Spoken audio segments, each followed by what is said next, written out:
Mustang Nation, this is your Google tutorial for this year. What we need you to do before you log into Google is we want you to launch Chrome. There's many ways you can launch Chrome. If you don't have Chrome in your dock below, you can always click on the silver icon for Launchpad and find Chrome there. You can press the F4 key to go to Launchpad and find Chrome.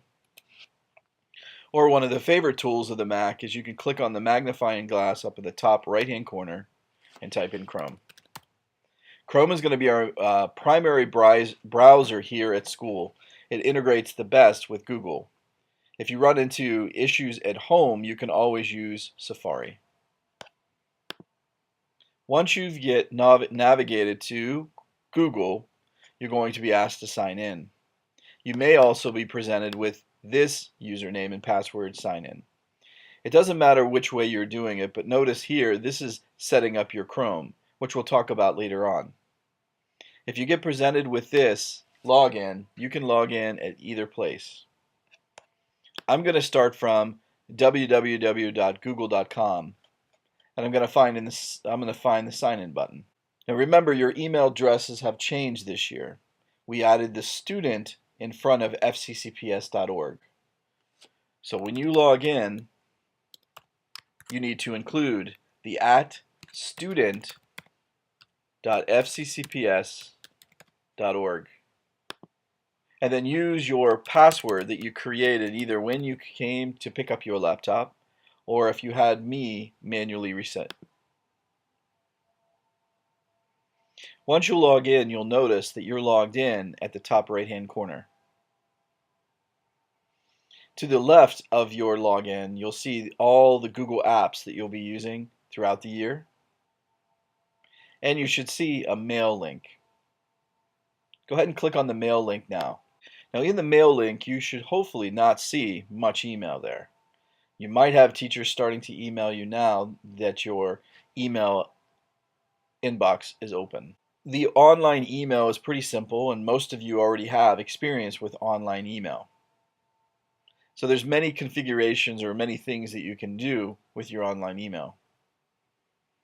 If you take your mouse over to the right hand corner and click on the gear, you have some options for settings. Inside these settings, you'll be able to do several things. For example, if you scroll down to the bottom, you can actually put a signature on your email. The signature will be helpful when you're contacting a teacher for the first time, so they know what grade you're in.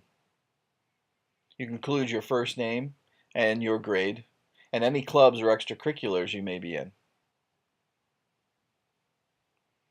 The rest of this is up to you on how you want to handle it. You do have access to any of these widgets or any of these labs that you want to include. Now your email is only internal email, which means you can only email your peers in Falls Church or your teachers. You cannot email anyone outside of Gmail, and no one can email you from the inside.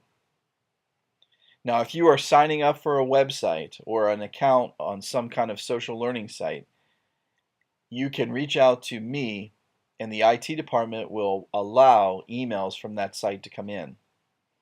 Teachers are working on a long list of websites that will allow emails to come in. For example, if you use this new email address to create an iTunes account, you will get the Apple authentication email to this account. We want to make sure that you are protected using our FCCPS email. Now you've been managing your own online email for a while, but you might not have been using it for educational purposes to the point where you had to organize yourself and make sure you're keeping up with your academic emails. Teachers, most of the teachers will be requiring you to communicate with them only through Google, your FCCPS Google account. Now there's many reasons why, and probably the easiest way to explain it to you is that now we know the email, who we're getting the emails from, because we can see your names in the email addresses. It is an important piece of being a digital learner today to be able to navigate and manage many email accounts. When you get to college, you will not be only using one email account. You'll be using college accounts, personal accounts, and you probably have already created a third account that is just for spam to use for registering for websites. There is a lot of reasons why you have to have multiple accounts, and so getting used to it now when you're here at George Mason is vital. Now, many of you have already figured out that if you click on where your name is, you can go down and add an account on the top right-hand corner.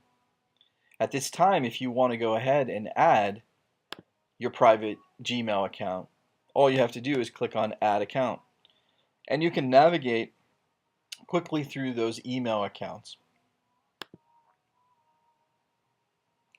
If you have another account with another service like Hotmail or Yahoo or Outlook, you can use the Mail app on your new Mac to configure all your email accounts to be shared in one application. I prefer to use the website because I can know that when I don't have access to that app, I can still get to all my emails.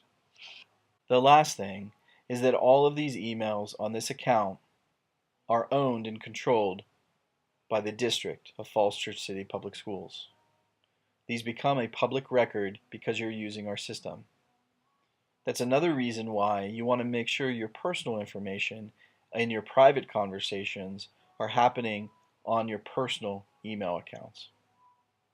The only interactions you should have with this account are school-based interactions about projects with other students or information about your teachers. Now, because you have email accounts set up with Google, you should still start to see notifications also coming from Schoology. The Schoology notifications will give you a link to log back into Schoology to see that information. This is a great way of customizing and getting alerted more about what's happening in Schoology. And the last thing I can't help but tell you is that remember your digital citizenship responsibility. Do not send inappropriate emails via your FCCPS student.fccps account.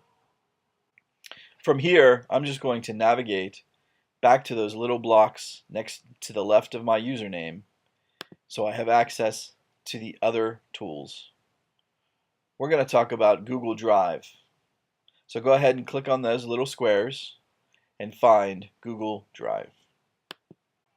Now when you get to Google Drive, you'll most likely see all the Drive documents you've already created. They're still here, regardless of your new password change or username change. One thing that we need you to do before we move on through this tutorial is we need to make sure that you try the new Drive. You need to make sure that you change your Drive to look like the new Drive options. The new Drive layout is, if you don't do this now, you're going to be forced to do it eventually. So you might as well take advantage of that now, because everything that I'm going to be doing from this point is all going to be from the new layout of the new Drive. If you go over here, if you see the sign that I see, you can go over to the gear to the right hand side, and you're going to see the place where it says Experience the New Drive. I need everyone to make sure you click on this before you move on to this tutorial. Teachers, please help the kids navigate to this or make sure they're staying at pace. And you can pause this video if you need more time.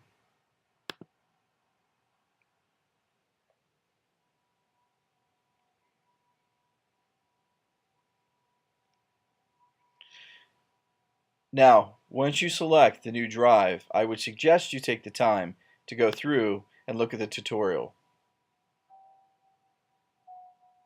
There's a lot of great new enhancements in the new Drive that are going to allow you to be more productive with your time. But, like anything new, it's going to take some time to get used to if you're using Google Drive a lot. Now, if you take a look here, right now they have eliminated some of the Google Drive features. For example, you don't see shared with me anymore. You see incoming. If you go down here to recent, you're going to see more recent folders or something that was shared with you very recently. Now, one of the things you'll really need to pay attention to as you work in Google is the Google email notifications. Anytime someone shares a Google Doc with you or a Google folder, you'll have a notification in your email that'll link you right to it. These notifications might help you organize yourself or recognize when something is incoming and coming into you. Now you can see that my account is blank, but from here I can click on the new, and the new button looks a little different. I can go to folder and create a new folder, and we are recommending that you create folders to start organizing yourself. You may want to create a folder that says 2013, 2014, so you can move all your folders or all your contents from last year into this folder, and then create a new folder for this year. This will make it easier for you to transfer all your documents if you do leave George Mason High School or if you graduate. Inside these folders, you can make as many subfolders or files that you want to. Organizing yourself here is much easier than trying to do it later on, so this is a good time to start to organize yourself. In 2014-2015 folder, you can actually create some folders that are going to be the names of your classes. Even if a document or a presentation is shared with you, you can always reorganize it into these folders. I'm going to go into the 2014-2015 folder. I'm going to click on New, and I'm going to have the opportunity to upload an entire folder of my content or upload file. Now you do not have access to the H drive anymore, or the network drive that you might have been using in the past. So if there is content or there are some work that you think you still need that is saved on the network drive, just contact me and we can find those files for you. They have not been deleted, you just can't navigate to them. Once you find them, you'll be able to upload into Google where they'll be safe. We're asking you to save all your work into Google, because if we have to troubleshoot your device or take your device to fix it, you might lose anything that you save to this hard drive. Now we recognize that you'll need to save things to your hard drive when you're working on projects, like video projects or sound projects or large presentations. Keeping those on your desktop is fine for temporary, but when you are finished with that document, you need to make sure you upload it into Google. Now what we love most about Google is you can create as many things as you need to using Google Docs, Sheets, Slides, Forms, and Drawings. If I click on Google Docs right now, you'll probably recognize that Google Docs has not changed. The Google Drive was the only thing that really changed, but you see the same things that you saw last year or years before with using Google Docs. One thing that is neat is there is a new editing button here that'll give you more freedom or more choices if you're working with a teacher or working with another peer and creating a collaborative document. The share button is still up here. And remember to be careful and conscious of who you're sharing these documents with. If you click on Change, you'll notice you have a lot of options here where you can share a public link. You want to make sure that you're not sharing it public on the web unless you want to share it there. Everyone with a link is a great way of getting anybody to access your link without having to log in. But keeping it to inviting specific people might be the easiest, best way for you to use this. Now we've tried very hard to make sure that all students are in our system. And you should see all students with student.fccps.org. If you see any user here without a student.fccps.org, then that means they're a teacher or a staff member. Remember, when you go to invite someone to this document, you still have the control of changing the way they view this document. You can see that it's already set to edit. So anyone you invite to a document automatically by default can edit that document. But if you only want them to comment or view, you can select that here. This year we're going to definitely be taking advantage of the email notifications now that we have our email. If you click on this little add message option, you'll have the opportunity to actually send a message when this link is shared via Gmail. So if you're sharing this document with a friend, you can actually tell them why or give them details of what this document is. Teachers can do the same. I recommend that anytime you send a message, you always send a copy to yourself. This way, if you want to remind yourself, if you actually gave them information about this share, or if you emailed them and shared with them, this is a great way of searching and confirming that you did that. The rest of the Google Doc tools are pretty neat. You'll notice at the top here, I see a folder. This is already in 2014-2015, but if I needed to move it into another folder, I can navigate really easily by just clicking on Organize. Something new to Google, which you might not have noticed last year, is a new button called Add-ons. Google Add-ons are something that you can add on your own. We like many of these add-ons, including the Translate, the Merge, and one of our favorites is EasyBib. It's an automatic citation generator that'll help you with your research papers or anything you're working on where you need to cite. In order to add this on, you just click the plus or the free. It's going to ask you to authorize this information. And now you have access to that button at the top when you click on add-ons. There are a lot of other great add-ons, and your teachers will be sharing those more and more. What's neat about once you create an add-on or attach an add-on to a Google Doc, now when you create any new Google Docs from that time on, it will also have that add-on. So your teachers might have you adding all your add-ons in the beginning of the school year, because then you'll have access to them all. I'm going to go back to the shared function here, and I'm going to share it with my favorite teacher, Mr. Knight.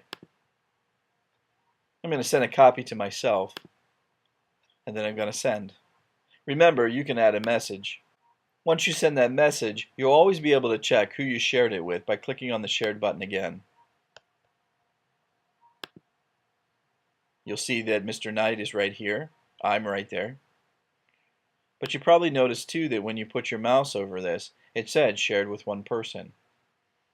This is a good way to keep up with, and now you see a little silhouette of more than one little character there with a head and shoulders. Now, two things happened. I got a notification in my email saying that you shared the untitled document with me. And you also received an email saying that you shared the untitled document to me and your message to me. Now remember, the power of Google is using Google in a collaborative way. So while you're working at home, you can still collaborate together. When your partner or whoever you shared the document logs in, you'll always see the notification up them in the corner. And if they chose to put an icon or something like this, you'll be able to see that information. Now when the person is typing, you'll also see their flag, and you'll all be able to type at the same time. Many of you have already experienced this, and so it's pretty easy to understand. Now remember, one of our favorite features, and many teachers are probably already using this, is you can always highlight any of the text that is on the document and insert a comment. And so now your comment will be seen on all documents, whoever you're sharing. Because you started to share this document, you are the owner of the document. So that means that even if I delete this document that you shared with me, you always still have a copy. If you are done with the document and you don't want it anymore, you can always turn over ownership to someone that you shared it with. Teachers might create documents and share them with you and then ask you to switch ownership, and you can just do that simply here. Let's say you were working with a partner and they're not contributing as much as they should be, or they're contributing too much. You can go over as the owner and you can change their controls at any time. The person, your partner, or your group will not be notified that this change had happened, but they'll notice that they have less options to collaborate. You'll be using Google Docs a lot as you're working in your classrooms. This should be the first place you go to write any of your papers or any of your research, because it is automatically saved every 5 seconds and you know where it is at all times. You don't just have access to it at school, you have access to it everywhere you have internet access. Now what I'd like you to do is navigate back. If you've opened a Google Doc and you've walked through this with me, you can close the Google Doc, and I'd like you to go back to the Drive homepage.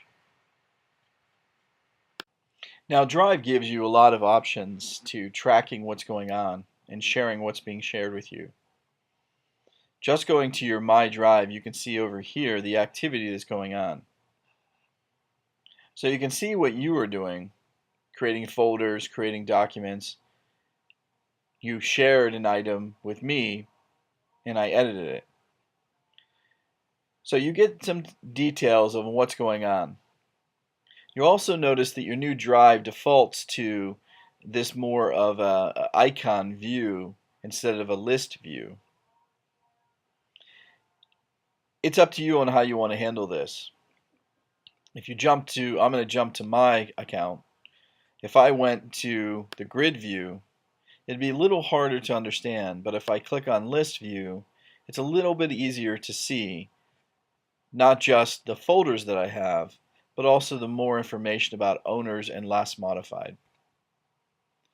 So it's up to you on how you want to handle yours, but in order to switch, you just go to the top right hand corner and click on list. You can also sort what the folders and what the files you see by these options here. And if you don't want to see the details and activities, you can select the I to hide. For example, download Drive will give you an option to download all your information. We like the recent option here because then you can see what's new and what's happened. For example, you created new documents today, and they were last opened on this time. Now, as you start getting more and more documents, you'll notice mine is kind of messy.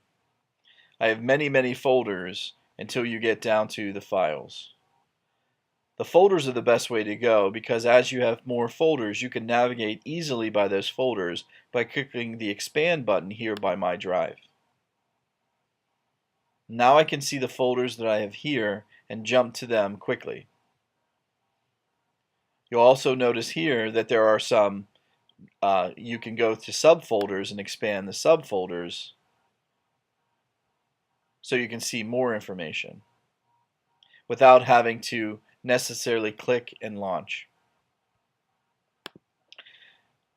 Incoming, you can see, gives me a lot of information because I have a lot of things going back and forth in my account, from things being shared with me for things that I'm creating.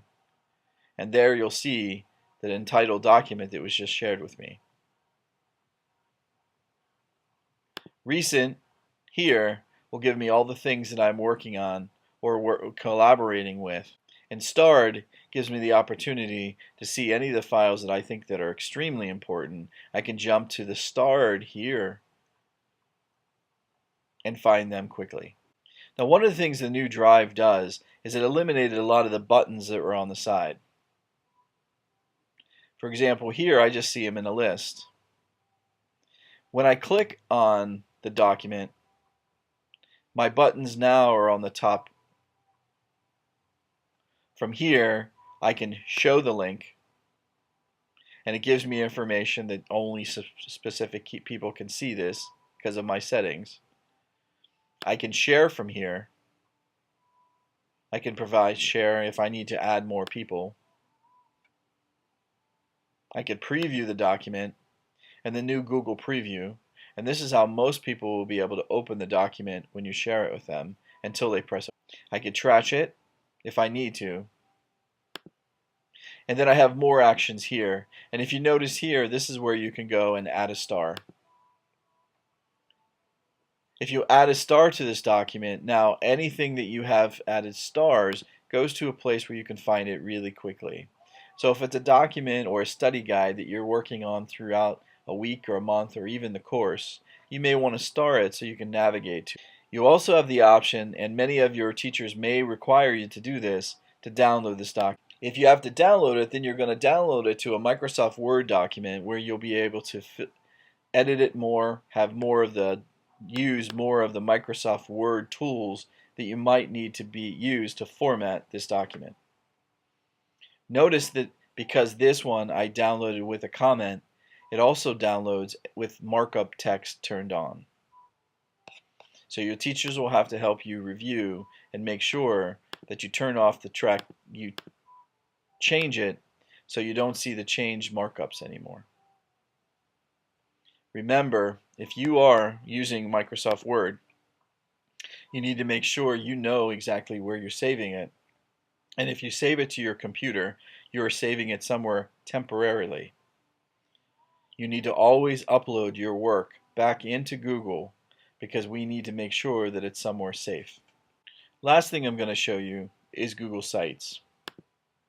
Google Slides. Google Slides gives you all the aspects, the best aspects of Microsoft PowerPoint.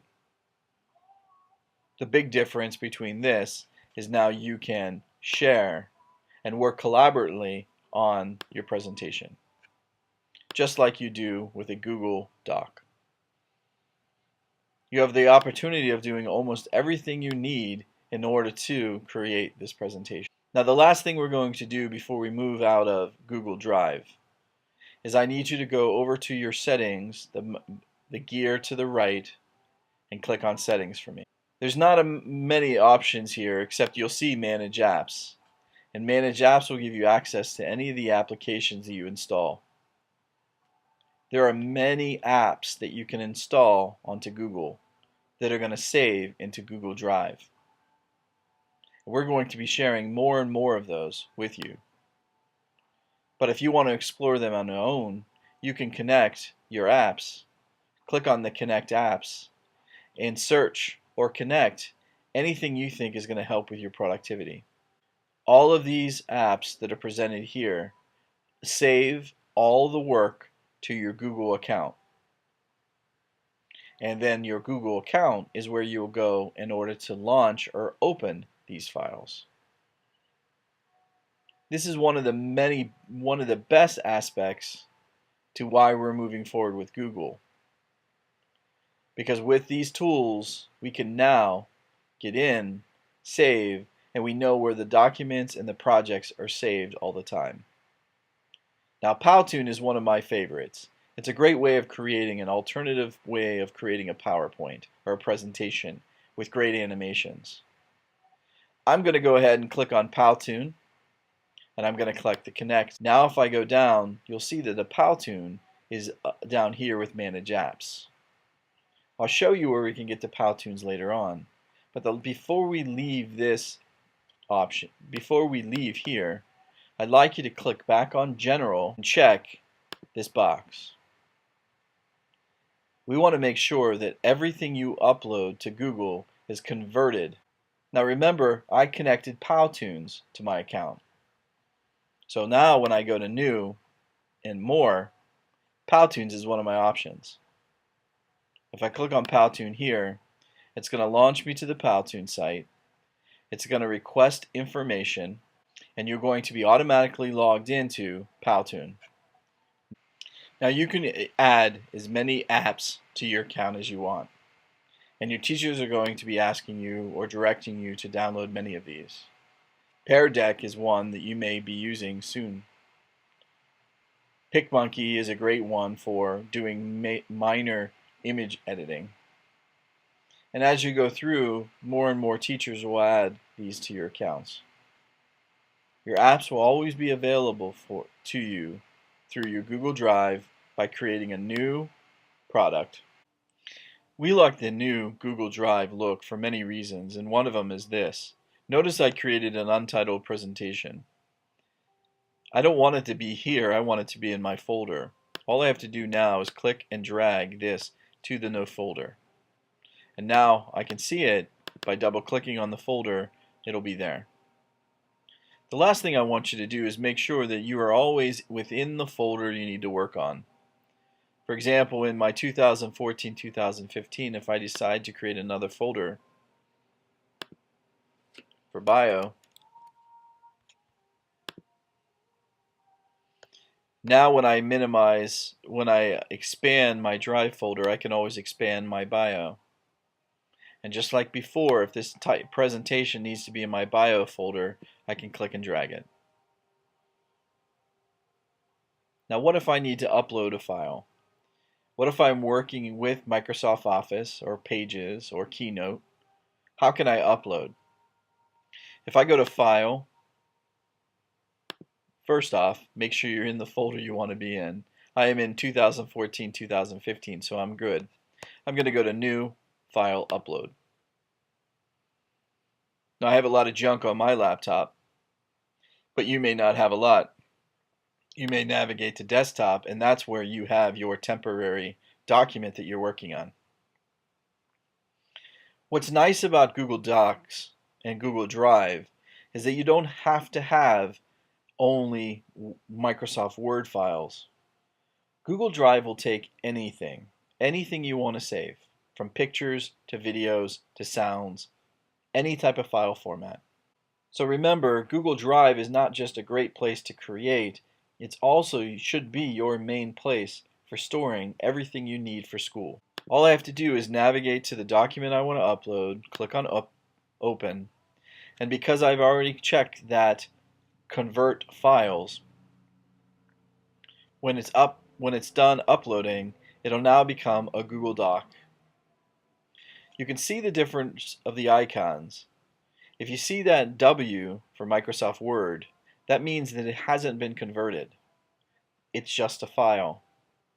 But if you see the blue page or icon here, that means now that this is a Google Doc. And if I double click, it's going to open right into Google Docs. It's going to have most of your format that you might have set up when you were creating it in Microsoft Word.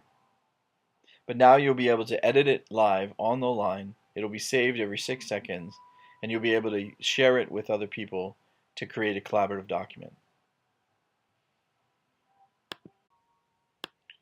Google Chrome is going to be your main school browser for this year. Teachers are going to be asking you to use many of the functionalities in Google. And what's kind of neat about Google Chrome is that Google Chrome and Google Apps really connect well together. Now, because teachers are going to be asking you to use Google Chrome doesn't mean that you can't not use Firefox or Safari. We want you to be able to personalize your internet experience and use whatever you need to and whatever you want. But there are times when we want you to use Google Chrome, and living in a world today and being a digital learner today, you need to be able to navigate and use many different browsers. There's a lot of strengths to browsers. For example, Safari is probably the fastest browser on your Mac because it's built to work on the operating system of this device. So if you want quick internet access, you may use Safari. But for we're going to be promoting a lot of extensions and plugins with Google, so we want you to take advantage of Google Chrome. Now you've already opened Google Chrome in the beginning of this lesson, and hopefully you've been using it to navigate through the Google tools with Google Email and the Google Apps. When you logged in, you may have already logged into the Google Chrome because it gave you the login, username and login. If you didn't, you can go over to the top right hand corner, and you can click on the three hot dogs there in order to get to the Google control panel. Now I would like everyone to find those three hot dogs and follow along as I go through these steps. Teachers, you can pause this video if you want to make sure that everyone is where they need to be. Now when you click on the three hot dogs, you're going to see a lot of information. A lot of the information are settings or menus that you would see in any browser. What we're going to do now is we're going to go down and we're going to make sure we're signed in. You'll notice here when I logged in, I signed in with my test account. If you signed in, you'll see your email here. If you didn't sign in, you can click sign in and then type in your new email address and your new password. Teachers, I would pause the video at this point. Once you've logged in, you have access to your downloads and history from any computer that is logged into the Google Chrome. For right now, I'd like you to go down to settings and go ahead and click there. Your setting pages will also confirm at the very top that you're signed in. And you are signed in with the district level, and you are using settings that the school district have set up for you. Now, one of the things that can help with your productivity is you can go down here and set up your pages for startup. It's kind of a cool feature, so anytime you open Chrome, it'll give you the pages you tell it to give you.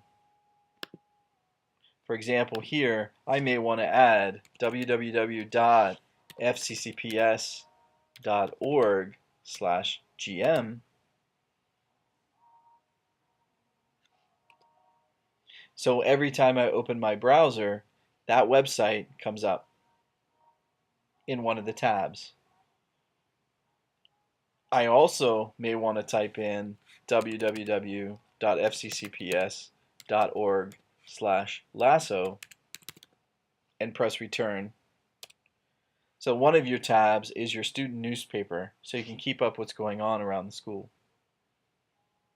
Another good one to include is ps.fccps.org/public. Return. That is the access to log in to your gradebook to see what's going on in your gradebook. You can make as many of these tabs or current pages as you want. So now when I click on OK, if I quit Chrome, next time I open Chrome, it's going to come up with the tabs that I've deemed. I can see the George Mason website, so now I can log in to the Schoology or my gradebook from here. I have the Lasso Online website. And if I forget to log in from George Mason, I can log into my gradebook here. That gives me the ability that every time I open Chrome, I can set my home pages. I'm going to go over here to the three hot dogs and go to settings again. If I go here where it says checked use specific pages, if I click set pages, you'll see where I have them. If you decide you want to get rid of them, you can always click the X. And if you want to add more, you can add more here. Be careful, don't add too many. If you add too many, then you may see a delay in your Chrome loading or opening. Now the appearance is kind of neat because you can go through and pick different themes for your browser. Search, you may want to change or manage your browse search engines, but of course Google Chrome is default to Google.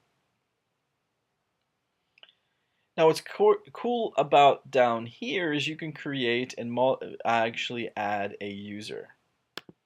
And why would you add a user? Well, let's say you're already starting to use your personal Gmail account. You can set up an account here that is going to be supervised by your FCCPS account. But this account will actually be where you can sign in to your personal account.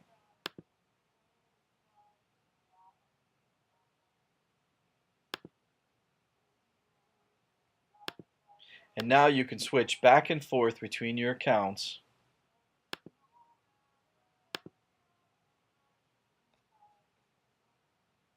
your personal, which could be of your email address, that your personal Gmail account, or your current account, which is your FCCPS account. So you can jump back and forth for either one. Now remember, you need to use your fccps.org account student.fccps.org account in order to communicate and share Google Docs. But we want you to have personal access if you're already using your Gmail. Now the next thing I'd like to talk about is the extensions. If you notice on the left hand side, you see history and extensions. And right now the only extension you might see is Google Docs. The extensions are one of our favorite pieces of Google Chrome. And I'd like you to install a few extensions for me. So teachers, please make sure all the students are on the Extensions tab. When you click on Get More Extensions, it launches you to the Chrome Web Store. If you haven't navigated the Google Chrome Web Store yet, you definitely should take some time. It'll give you the opportunity to see a lot of great apps that you can install on Chrome and extensions. One of them I'd like you to take a look at right now is if you go ahead and click on Collections. If you click on Collections, you'll see that you'll be broken down to some of the applications that would be good for high school or for Google Drive. Now what's great about Google Drive is these apps will save directly to your Google Drive, which means anything you create in it, like Powtoons as we talked about, will be saved. From here, what I'd like you to do, please click on Collections and Google Drive.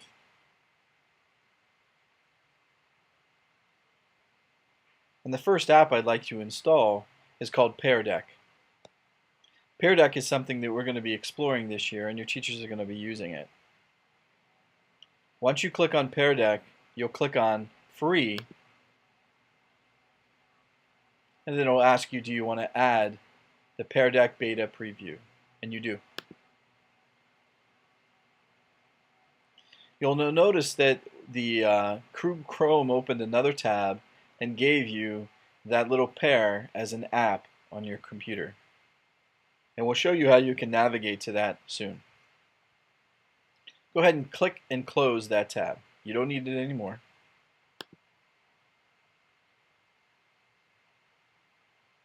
And let's go ahead and look through the rest. There are many other apps that you can log in and create. And your teachers are going to be working with more and more of them. For example, UJam is a way that you can actually create your podcasts using a plugin on Google. Everything you create is saved into Google Drive. You'll see some mind maps here. So it's definitely something to explore. What I'd like you to do is go back and click to the left-hand menu and go ahead and click on High School. Now when you click on High School, you're going to see some of the same apps, but some of them are more important. For example, Desmos is something we want you to click on now. It is your online graphing calculator. With this online graphing calculator, you can create your own account, save all your data points, and you can actually download and create something that will go to your Google Drive. At this time, we want you to click on Free and click on Add. Your tab will open, and now Desmos will be one of your options. Go ahead and close your App tab. And I would like you to type in Print Friendly. And you'll notice that Print Friendly and PDF comes up in your search option. Go ahead and select Print Friendly and PDF. Now you'll see that there are 3 apps presented to you at the top, but what we're going to do is install an extension, and it's called the Print Friendly and PDF extension. Go ahead and click on Free. Now anytime you install an extension on Chrome, it's going to ask you or let you know what data it's going to be pulling into this third-party program. So Print Friendly, in order for it to operate, it has to access the data that you have on the websites and see your browsing activity. You're going to click on Add. And now the Print Friendly website extension appears in your menu bar at the top. Now this is a great website because, for example, if I navigate to one of my Lasso articles, most websites have many things going on for banners, buttons, and so on. But what if I want to print this? Printing it now would be pretty sloppy. Menus and all this information would be printed, and I don't need it to be. So I'm going to click on Print Friendly, and it's going to give me a print friendlier part of the website. Now why we love this application is you'll notice that all the elements that are still here give you the opportunity to delete. So if for some reason you don't want this picture here, or you don't want the paragraphs presented, you can actually go and click and delete them. So from here, or you can select Remove Images for a text-only print. Now from here you can save it as a PDF, which will save it as a document that you can upload to your Google Drive. You can print it to a printer that is configured to your laptop. Or you can email it to yourself to store or do with whatever. But we love Print Friendly because it helps us save paper, and it also gives us something that's easier to read. Now go ahead back to the web Chrome store. It should still be a tab that's open at the top. We want you to navigate to the next app that we all want you to use this year. Now the next extension we want you to include is the Diigo extension. D-I-I-G-O, and then your options are going to be the Web Collector, Capture, and Annotate. This is the extension we want to use. Now don't get confused, you have apps right here, but we don't want to download the apps, we want to download the extension, the Diigo Web Collector. I'm going to go over here and collect free. It's asking me, just like all the other extensions, you're going to give it access to the websites and your browsing activity on this account. Click Add. And now your Diigo button appears on your browser. So once your D is installed, if you navigate to a website that you want to bookmark, you're going to click on D. Now it's going to ask you to sign in or create an account. You are new to Diigo, so you're going to connect your Diigo account with your Google account. Teachers, please give students enough time to create an account in Diigo. They're going to be placing their email address. They're creating a username and a password for this account. Students, I encourage you to use your name, your username as your username, the current username used for everything, and use the password, the same password you used to log into your Gmail for this password. Go ahead and pause this, please, while you let the kids create their own accounts.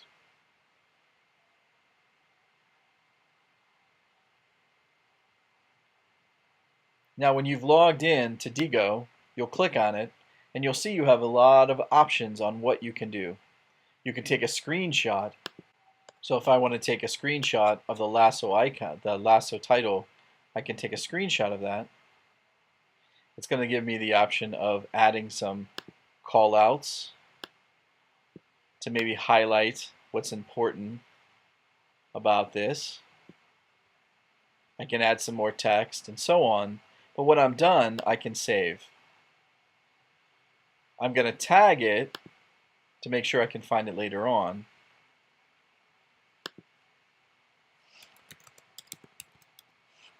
I'm going to save. Now I can also save websites. For example, if I want to use or refer to this website or this article later on, I can just click on here and just save this bookmark. Once I save it, I have some options, and the options that I want to use, I might already have recommended options. For example, this is about assistive technology, so I want to make sure that I use some of those recommended tags. And then I use lasso because that's where it came from. These tags are very important because these tags are going to help you find this article later on when you start building a list. When I press save, now I have the opportunity, you'll see that there's a little bookmark icon, which means that this website is already bookmarked. When I navigate to a website that is not bookmarked, you'll see that that bookmark goes away. The next item that I would like you to search for, extension, is called Waste No Time. If you click on Waste No Time, you can see that there's some features on here that some people would like. For example, at times, what you're doing on the web, you can filter some of the websites that you may not want to use or may be distracting you. So you can actually block those websites from your browser only. So if you know that you always get blocked or Facebook distracts you, then you can set it so you can only use Facebook for 30 minutes. And after that 30 minutes, you can't get to it anymore until the next time you allow it. This is a great plugin that's going to help you not just collect information on where you're going on the web, but how you're spending your time. So we would like you to go and click on Free and Add.